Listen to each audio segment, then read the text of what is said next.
Okay, let's unpack this. We're doing a deep dive today into some really fascinating ancient material. Yeah, specifically from the Dhammapada Commentary. It's a story called the Mahākālaupāsakavatthu. Right, the story of the lay follower Mahākāla. We've got Pali and Thai versions informing this.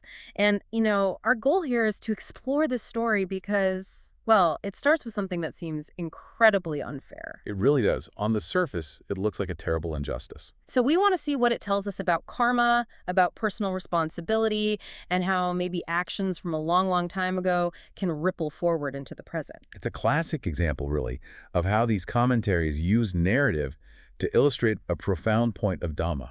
It forces you to look beyond just this one life. Definitely. So let's set the scene first. We meet this man, Mahākāla. The commentary describes him as a really devout lay follower, an upāsaka, lives near Jetavana Monastery. And his practice was serious. The text makes a point of saying he observed the upāsaka days, that's 8 special observance days a month. Which is already quite a commitment. It is.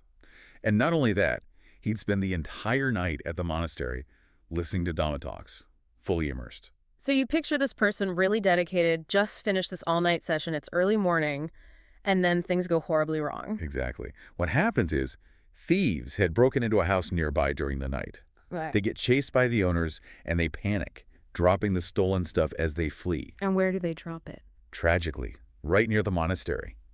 Specifically, near a pond where Mahākāla, having just left the monastery after his night of listening, is washing his face. Oh no. So the timing is just awful. Awful. The people chasing the thieves arrive, they see the stolen goods on the ground, and they see Mahākāla standing right there. And they just jump to conclusions, even knowing he's this pious guy often seen at the monastery? Instantly. The commentary says they saw him, saw the goods, and immediately concluded he was the thief. No hesitation, no questions, just assumption. Wow. And the consequence? It's brutal and fast. The villagers grab him, beat him severely, kill him, and just leave his body there by the pond. That's horrific for someone described as so virtuous. It's deeply unsettling. Yeah. And later that morning, some young monks or novices come to the pond for water, and they find him. They must have been completely shocked. Understandably. They go straight to the Buddha and report this, improper death. How could this possibly happen to Mahākāla of all people? That's the core question, isn't it? How does such a seemingly good person suffer such a violent, seemingly random death? It really is. And this is where the Buddhist perspective changes everything. He first acknowledges, yes, in this life, Mahākāla suffered an improper death. He validates their perception of the immediate injustice. Okay, so he doesn't dismiss their shock. Not at all.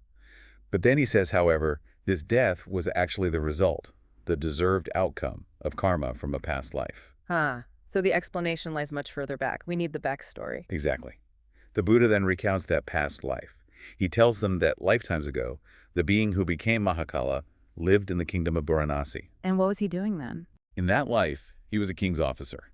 His job was basically guarding a forest crossing and escorting travelers safely through it. Kind of like a ranger or guide. Okay, seems reasonable enough so far. Well, then one day, a man arrives, traveling in a small carriage with his wife, who, the text notes, was very beautiful. He asks the officer for an escort through the forest. And this is where things take a turn. A very dark turn. The commentary states that the moment the officer saw the man's beautiful wife, he was filled with intense desire for her. Oh dear. So his motivation shifts completely. Completely. He immediately starts scheming. He lies to the traveler saying, "Oh, it's too late now, too dangerous to cross the forest today, we'll go tomorrow morning." But the traveler objects. Yeah, the traveler says, "No, it looks like a perfectly fine time to go." But the officer insists, offering them hospitality at his own place for the night instead. Trying to keep them there. Exactly. The traveler is reluctant, maybe sensing something's off, but the officer signals his men. They essentially force the carriage back, make them stay near the gatehouse, giving them food and lodging against their will. So they're basically captives. Pretty much. And then the officer puts his plan into motion. He owned a valuable gem. During the night, he secretly takes this gem and plants it inside the traveler's carriage. He's framing him. Precisely. Then, very early the next morning, he makes the big noise, pretending thieves have broken in. His men then discover that the officer's valuable gem is missing. Oh, this is elaborate. It is. He then orders guards to be placed at the village exits, instructing them to search anyone trying to leave. Setting the trap. Exactly. So when the innocent traveler tries to leave that morning, Naturally, the guard search his carriage and find the planted gem. And the officer pounces. Immediately. He accuses the man loudly, saying, "Look, this thief stole my gem after I gave him food and shelter." A total betrayal of hospitality, used as part of the accusation. And the final act. Chillingly similar to Mahākāla's own death. The officer orders his men to beat the innocent traveler to death and dump his body. Wow. Wow. That's a heavy story. Incredibly heavy. And the Buddha draws a direct line from that action, framing and murdering an innocent man out of selfish desire to Mahākāla's suffering centuries later. So that one act set off this chain reaction. A massive one. The Buddha explained that because of that terrible deed, that being was reborn immediately after in Avicii hell. Which is supposed to be the worst one, right? The most intense suffering. Yes, the lowest and most severe hell realm. And he suffered there for, well, an incredibly long time, as the texts describe it. But even that wasn't the end of the consequences. Apparently not. The karmic force of that action was so strong that even after the time in Avicii hell was over, there was still a residue, a remaining effect. Like an echo of the original deed? Sort of. This remaining karmic consequence led to him being beaten to death in the same way seized, beaten, killed in hundreds of subsequent lifetimes. Hundreds of times. That's what the commentary relates.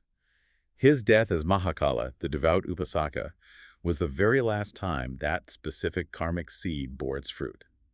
The debt was finally paid, so to speak. That is a profound and, frankly, quite terrifying illustration of karma's reach. It really underscores the weight the teachings place on intentional action. So after revealing all this whole history, what was the Buddha's main teaching point for the monks who found Mahākāla? He addressed them directly, the bhikkhus. He said, essentially, see, this is how beings get trapped in suffering, especially in the lower realms, by the evil they themselves have done. Okay. And then he delivered a specific verse, a gatha, to crystallize the lesson. He said, evil done by oneself, born of oneself, originating from oneself, crushes the foolish person, just as a diamond crushes the stone it originated from. And you mentioned the commentary gives the Pali, too. Yes. Atana hikatam papam atrajam atasamhavam abamatati damdam vajiram vamaninti. Having the original helps see the precise concepts. Let's break down that analogy. A diamond crushes the stone it came from. How does that connect? Well, think about it. A diamond is incredibly hard, right?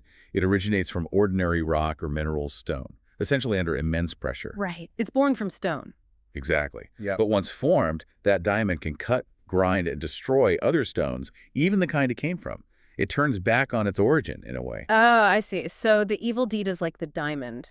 It originates from the person, their thoughts, their intentions, their actions. It's born of oneself, originating from oneself, as the verse says. It comes from within the individual. But then that very same self-created evil acts like the diamond and turns back to crush the person who created it, particularly the foolish or unwise person, the verse says. Precisely. The evil action becomes this destructive force that harms the originator, leading them towards suffering, especially, as the Buddha mentioned earlier, in those four lower realms: hells, animal world, ghost realm, asuras. It's like a self-inflicted wound on a vast timescale. It really reframes suffering, doesn't it? Not just as external events, but potentially as the ripening of our own past actions. Absolutely. And the impact of this teaching on the monks present was significant. The text notes that at the end of this discourse, many of them attained stages of enlightenment, like stream entry. Which is a major step, right? It means they truly grasped the implications of this teaching on karma. A huge step. Stream entry marks the point of no return from the path to enlightenment, guaranteeing they wouldn't fall back into those lower realms. It shows they didn't just hear the story, they realized its truth deep within themselves. So bringing this all together, what's the core message for someone listening today? This ancient story, it seems pretty harsh in some ways. I think the core message is the undeniable power and persistence of karma. Our actions matter profoundly.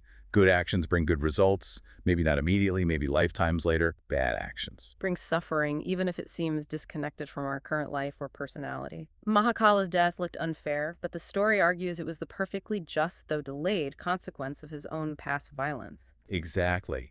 It's a stark lesson in personal responsibility. It encourages you to think about the seeds you're planting with your actions now. How might they ripen? It makes you pause, definitely. It suggests the experiences we have now, the good and the bad, might not just be random chance or purely down to this life's circumstances. Right, it adds this whole other dimension of time and consequence. So maybe the final thought to leave people with is this. If suffering we face today could be the result of actions from lifetimes ago, What does that really mean for how we should approach this life right now? How should we choose to act moment by moment? That's the pivotal question the story leaves us with, isn't it? Makes you think very carefully about the present.